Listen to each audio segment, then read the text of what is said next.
for some reason, feel like their bench is this amazing thing that bench points mean something. And I'll tell you now, they mean nothing. Majority of the time, once you pick your starting lineup, you're going to keep them for pretty much the whole season. You're not going to really sub them out except for like bye weeks. Right. But if you really do want to pick solid bench players you guys going to incorporate into your starting lineup at some point, pick players, I would say, who have an opportunity to like have great games. yeah. Or players who are like good matchups in like certain situations. Because sometimes people just like names. They like all these, oh, I want Dez, I want all these guys on my team. But then you'll start them and they'll do nothing. So you end up putting them on your bench, and then he'll blow up that week. So you really need to focus more on picking players, good players that actually could turn into more. Like I had Alvin Kamara last year. I had him on my bench for like two games or 2 weeks. I didn't think he managed to become anything major, but I was like, you know what? Let me just see how it plays out, because I know how New Orleans usually plays pretty well. And sometimes it pans out just like that. Getting a backup, especially like if you get a running back for a team where the starter gets hurt. So if you handcuff another player's running back, that's also another solid way. When it actually comes to my bench is when I fill out with good players on bad teams. Okay. That's pretty much how I look at my bench. That's a pretty way. My bench is filled with good players on bad teams, which they will have good games here and there, but like when I need them and injuries happen, I might plug them in. They can plug them in. So that's pretty much how I look at my bench. I'm not gonna I don't concentrate too much on like you said, bench points mean nothing.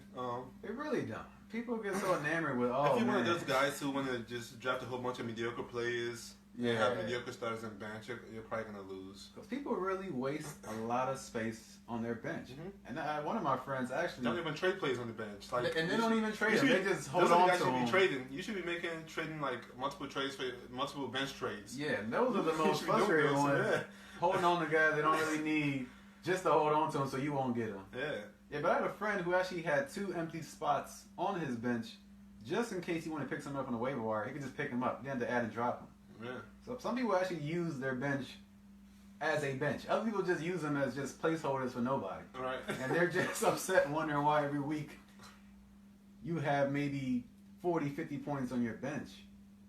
And yet your team only scored like 60 or 70. Like, but then again, the strategy about starting and benching players, that's a whole other issue there. That's a guessing. That's a good question, matter of fact. How was your strategy going about starting and benching a player per week? Like, is it matchups? Is it just, I know he's going to be good regardless, no matter what it is? I look at odds. When it comes to starting or benching players, I look at the NFL odds on the team that have a chance of winning. Sometimes I might even look at the game spread, so who has a chance of winning. That helps you, That does help you get a good idea. A good idea of who's going to have what team is going to have a good game and what players from the team is going to have a good game. So over under help much? Yeah. Also, it does. It really does. I mean, the over under is like freaking 35 points or 37 points. It's like you might not. You might want to stay with 13-10 games. Exactly. So that does that plays a big part. And Okay. All right. I'll say another good question actually I thought about. What's the most overrated position to draft?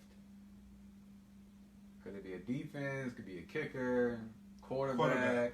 I think it's quarterback too. Quarterback is, and I've been saying this for 5-6 years now. Quarterback, before the quarterbacks started going to $10 now that they are, or like on draft pick, I was getting quarterbacks. I've won many championships. Like I plug in quarterbacks week to week actually.